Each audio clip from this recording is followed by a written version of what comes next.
Welcome to Take Me to the Cloud, a place for business professionals to hear insights and best practices from industry experts that combine cloud systems, operations, supply chain, and finance. Welcome to the Take Me to the Cloud podcast. This week we're going to be focusing on risk management and our risk management process here with them. I'm joined by my colleagues again, Joe Ritchie and Jones Hu. Hi everyone, this is Joe. Hey everybody, Jones here. Awesome. So we are back after discussing resource management plans. We talked about that on our last episode together, the three of us. And I honestly think that's a perfect segue to the topic of risk management. The reason I think it's a great segue is because resource management plans and risk management, they all have to do with being proactive, right? You want to be ahead of the ball. You want to get ahead of the ball as quick as possible. And to a client, it just ensures, hey, we're watching the project's entire process and we're making sure we're running it as efficiently as possible. So when you put yourself in a client's shoes, they're undergoing a massive software change or an ERP change. And it's sometimes tough to get employees to buy in. It's sometimes tough even for executives to buy in. They can be nervous. It's a little bit uncomfortable. And they're hesitant because change is just natural human behavior to be hesitant. And on top of that, inevitable risks are going to occur over the course of a project. No project's ever going to be perfect. We're going to run into issues. So whether they be drastic or minuscule, it's our job as a company serving our clients to identify those risks as early on and to resolve them as efficiently as possible. And with that, Jones, you want to get more into how we go about serving our clients with our risk management process? Yeah, sure. Well, I actually want to just take one step back really quickly and talk about, I totally agree with you that risk management is a perfect topic to segue into, because I think that when everybody thinks of the words risk management, we often think of, the funny stereotype, okay, we must check off this item, we must check off that item. We're making sure that we're containing things by thinking about them. And are they in our thoughts? Are they codified? Yes, done, over, risk is managed. But throughout my time here with them, and I think throughout all of our experiences in our careers, risk management really is a fluid and iterative process. It's very wide reaching. It's very proactive, like you said. And it's not just about identifying and handling them or assigning weights to things that might happen, but it's also about what is the culture of controlling how the unpredictable things are going to happen, right? Because I think the funny thing about risk management is you can't just think something's going to happen or something's not going to happen. The unexpected may or may not happen, and that's the hard part in dealing with all of this. Now, even for example, I really, really like the topic of how PMO can affect a project's performance and stuff like that. But throughout understanding risk management, I realized that even, for example, if everybody's personality on a team was transparent and communicating well, that can be part of a risk management framework. And so throughout this talk, I think we'll go into a bit of what frameworks work, what experiences we had in our team collectively that can measure up to it, and then hopefully it provides an interesting discussion for us all. So to begin, I think every risk management process or framework should have four main things. Risks need to be identified, risks need to be evaluated, they need to be handled, and they need to be controlled. And so, Joe, with these four different things that create the circle of a risk management plan, what are your thoughts about this? Do you have any experience with complex or long, short type projects that have to do with risk management right off the top of your head? So I have many stories, but look, the key message I want to leave with everyone listening today is risk management does matter. It's not soft, it's not fluffy, it's not squishy, it does matter. And if you listen to Brad and Jonesy here, right, there are frameworks. There are conceptual frameworks, okay? We're all talking about what can go wrong. And there's a phrase with one of my long-standing clients, CEO of a private family-owned company that operates in the US and in Europe. He said, Joe, my team does not know what they don't know. And we hear that quite often because people will come and say, you guys are the experts. Well, yes, in a certain respect, we are. And that's why you want to engage us. And we have seen many situations, complications, right? Different backgrounds. And I will say it's not a one size fits all, but if it's a software implementation, or maybe it's not, Maybe it's just a major transformation in you're selling a business. There are still risks associated with any sort of delivery execution. And I think later we'll share some stories with you who are listening, but it is real. Just think about what can go wrong. And we start right from the beginning in our sales process. We will share with who we're going to be working with. These are risks that we see. Now, we will distinguish ourselves from others because, well, I got a competitive bid and they're saying the same thing. So yes, there's lots that is written in the marketplace, but let's, come to Witham and we'll really talk about how we earn the scars on our back from working through many, many implementations, many different cultures. Let's not forget culture. It's very important. When I did a project in Poland, and there were some banking regulations and how that was different than it was in the United States. So we needed to be conscious of that, but it also brought forward a risk. So let me go back to you, Jones, because I'll just keep talking.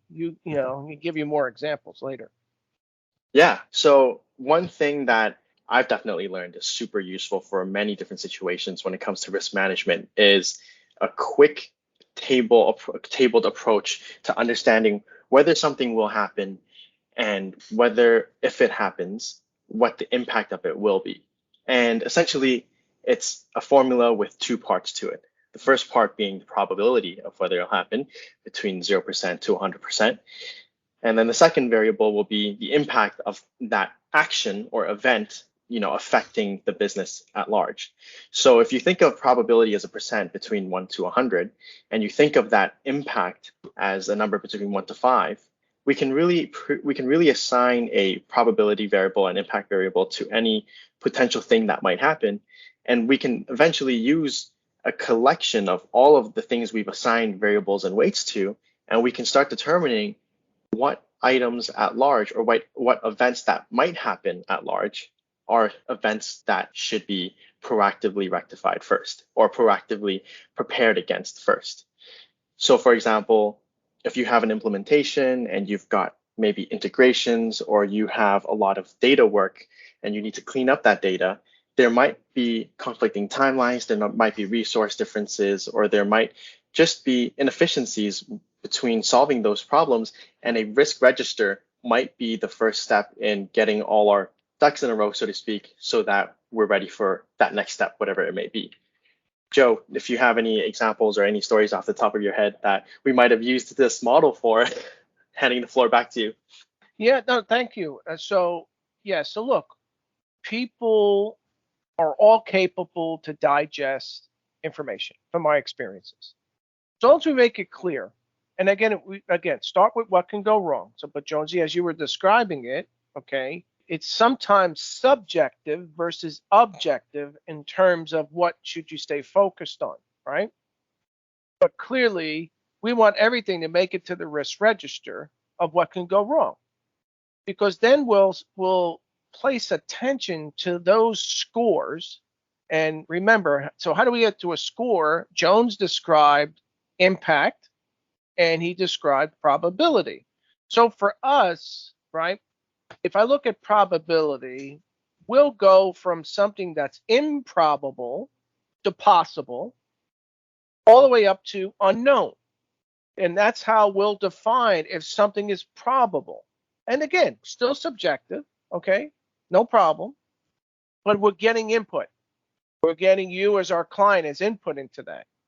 And then as equally important, Jones also said, let's understand the impact.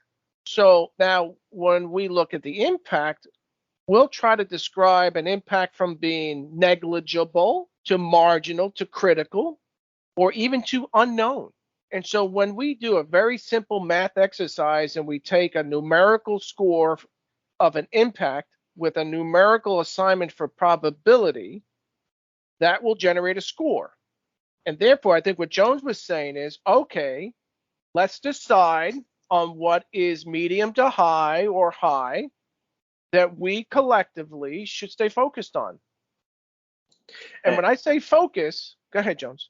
Oh, sorry to interrupt, Joe. I just wanted to bring up a quick point that this goes back to why I think really quick thought, risk management really is a fluid principle, or sorry, the framework of risk management. An effective risk management program is one that is very fluid and very iterative, because, maybe risk management as a chore, if you will. If for example, I'm a PM or my team is the PMO function assigned to maintaining a risk register, we might be updating these logs on a regular basis. That might be anything between daily to weekly to monthly. At the beginning of the project, it's just as the same question as, oh, how much more resources do we need to get something done? Risk management, when we assign these impacts and probabilities, we might, admittedly, anyone might not be as good to predict these things as they would 2 weeks later on into the future. As the project progresses and we find out, or anyone else finds out more about how the project is going, we're able to analyze and understand the accuracies of our predictions better and better. And so in risk management, I think that this is why the framework needs to really transcend through time and be consistent in how it is very adaptive and how it is very iterative. Because as we go through the different motions of understanding how different business units come together, for example, then if we were weak in one hand, on one end, such as identifying risks, but we were good at evaluating risks, then the next cycle of activity, we would use those synergies better for it. Brad, I don't know if you have any thoughts to add on to that or any examples from your projects. I just wanted to take a step back quick. I think something really important that we do here at Withum, and it's really important that we tell our clients when we're going through the sales cycle, is we're always going to be transparent with them. We will always let them know the severity of things. We're not going to hide behind an email chain or a Slack message. We're going to be upfront with them, identifying these risks, because we know long term that's going to really either affect or benefit the health of the project. So whether it has to be moved up the executive chain and really be accounted for right away, or if it's just like you guys said, a negligible risk and we can deal with it later. But I think that's something we really do well here with them, is we're transparent and we'll always point out the severity. And like Joe was stating, how we rank it earlier, and we do our simple math to display it and present it to our client, we're always going to give them full access to our risk register, and we're going to make sure it's a team effort, because there'll be risks that our client will identify that we couldn't see because it was happening internally on their side, and we'll identify risks internally on ours. And that's why we always have to have regroups and constant discussions to identify these as a team. And I think, Joe, with all the clients you've worked with, you see they enjoy that, and that helps comfort them along the process of a project, knowing, hey, Withum's looking out for us and pointing out everything that might occur, and vice versa. It's a back and forth conversation. It most certainly is, Brad. And clearly, it is always a client's decision. We're an advisor, okay? Even though we have a level of expertise, you can still disagree with us. If you think the likelihood is not as it's described, that's your decision. But we still want to have the conversation with you, okay? And the risk register that Jones and Brad have described, it's not a one and done exercise, folks. It's not. Now, others might treat it that way, because when Jones started the conversation, it's not, okay, let me check the box. I did the risk register and put it over there on a shelf. If you do that, you're wasting your time. Projects evolve. Our complexity evolves. Our people evolve, okay? And therefore, the risk register should be a living document. Now, I know we only touched upon that. We're going to identify what can go wrong, and we're going to say what's in it, what's the impact, what's the probability, but we go farther than that. In our register, we'll describe what is the ability to recover if it happens. What is the time to recover if the risk does show to be an actual event? And then who's going to be impacted internally and externally, right? Along with, okay, for those that we deem medium to high, in our process at Withum, we'll say, what is the risk mitigation task? State it from the beginning. This way, it's to be calm about it, okay? So if it does occur, we're not all scrambling to say, what on earth are we going to do? We have our plan. We have our register, okay? And then in our perceived mitigation task, we're going to say who we need to contact, when we need to contact, okay? It's laying the plan in case something occurs, right? So we do have a very specific document, and we love having conversations with our clients because you might say, well, what kind of risk are you talking about, guys? Well, to us, very quickly, we can have client business risk. They might have a round of funding that's coming up that if it doesn't occur, it could impact the project. So we better know about that as a risk. Okay. We might have a client sponsor or stakeholder risk. Brad, what about our current client, right? They operate in the US and they operate in China. What did we just hear on an earlier call, right? The China operations was going to a consultant to talk about running the business when they really needed to talk to their US operations lead.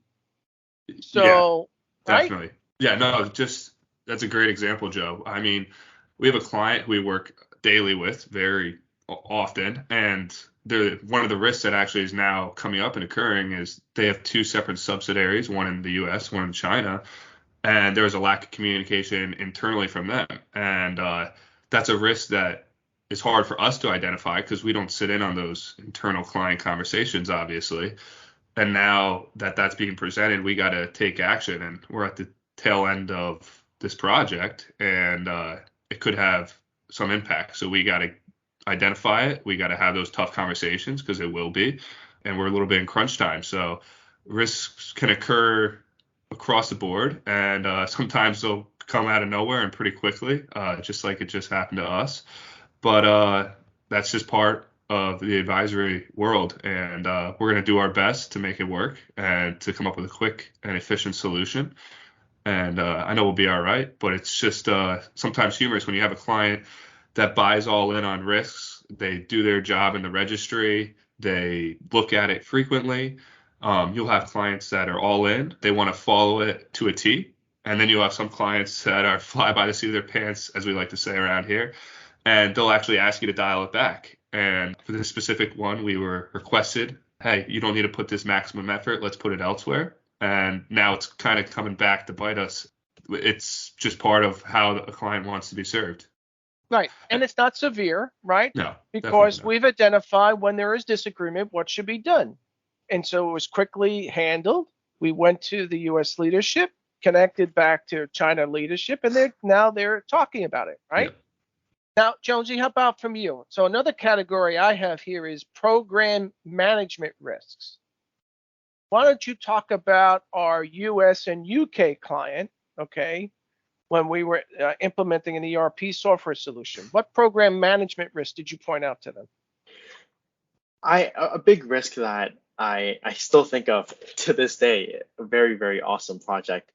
When we go back to the framework, for example, just really quickly, we looked at risks that need to be identified, risks that need to be evaluated, risks that need to be handled, such as with Brad and Joe, your previous client's example, there was one type of risk. In this program management risk management that I kind of am thinking right now, it came at a time when my client wanted to jump into a new implementation of a new software. And because of their business and the nature of how their data was structured, getting that data into the new software relied on a third-party integrated program. And that in itself needed basically a whole round of discovery in the sense of, okay, if we need to use this third-party program, get data in there, what is the process going to look like? What are the risks from doing that? What do we need to configure, etc. And it came to a point where through, it wasn't necessarily scope creep, but through understanding more and more just exactly this pivot, we realized that there was a lot of risk that it might not work, or it might not be the most optimal experience to do so, and that we should dial it back based off of everything we've evaluated. Now, in that situation, a couple months back, the decision was that we would handle it by proceeding forward with the choice to bring in these data through this third-party program, and that our process of mitigation is to take what we've learned, take what our response was, and in a way believe that constant attention to the risk management program is enough to justify being super much more risk aggressive. And again, I think that I agree with you, Brad and Joe, that at the end of the day, we are an advisory. And so if clients have different risk profiles, that's okay. But I think that when we assign how to mitigate risks, we often have to go back to basics and look at whether our strategy is robust, whether it's fluid, and whether it's adaptive. So when we look at something that can potentially happen and we look at who will be responsible, who will be affected if unlikely things happen, who can be held accountable, and who can be relevant enough to deal with it, I think that that's where we really add value in an organization, or when we're put up against tough situations where a client might be risk aggressive or not. I think that our expertise is being able to look at our experiences and bring them all together to really provide what ifs, and if those what ifs happen, what are the fallouts of those items are, like you said. See, I think, right there, you described that event. When we look at our risk register, Jones, that fell into two categories for us, right? It fell into our program management risk, and then it also fell into the category of integration and data risk. So for those listening, we could have a risk that will cross over different categories in the Withum risk register. Okay. Now, I'll close out with this one because we already talked about resources management in the previous podcast. Okay. I'm going to talk about a current example where I'm an ERP advisor to another private family company in the manufacturing space. And they selected a solution and a vendor, a software vendor, that was specific to their industry. Okay.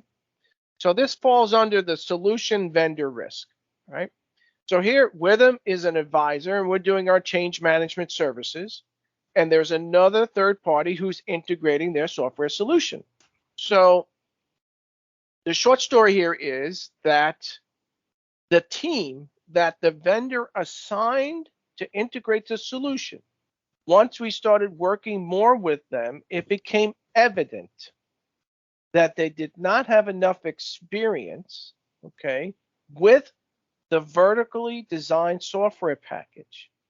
And our client expected them to have the industry and software knowledge experience, because what was occurring was what I describe as lifting what they do today and shifting it over to this new solution. And we explained from the outset, we do not want to lift and shift. They purchased a vertical solution for their business, and what we saw as a risk, and we had this as a risk from the outset, right? Does that solution fit your business? And they were all willing to change. But what occurred here is the people assigned by the software company did not have enough depth, okay? And so what it caused is this client to say, project pause, time out. Do I have the right solution? Did we select the right solution in place? Okay. So this is an example. By using a risk management program, we're now potentially going to save this client a couple of $100,000 by calling this out, by monitoring the risk, and then saying, let's make sure this is the right solution for you.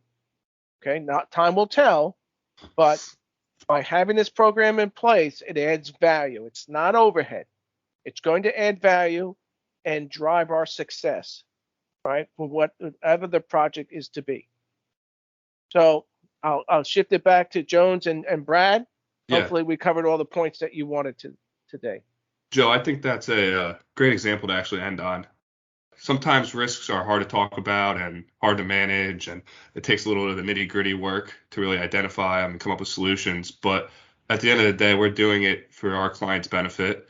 We're doing it so they get the best out of the projects they're undergoing, whether it's a massive software change or a small change management, whatever it may be. We're there just to help them get the best out of each and every project they undertake. And I think the example you just talked about, that's perfect. Yeah, that conversation was probably tough to have. But at the end of the day, you knew that solution wasn't right for them, and they might be overpaying for something that's not going to fit their needs. We want to make sure we're doing things that fit our clients' needs and are most efficient and beneficiary as possible. So with that being said, I hope everybody enjoyed this conversation today. As always, feel free to reach out to our advisory team with any questions. Bye, everyone. Thank you, everybody.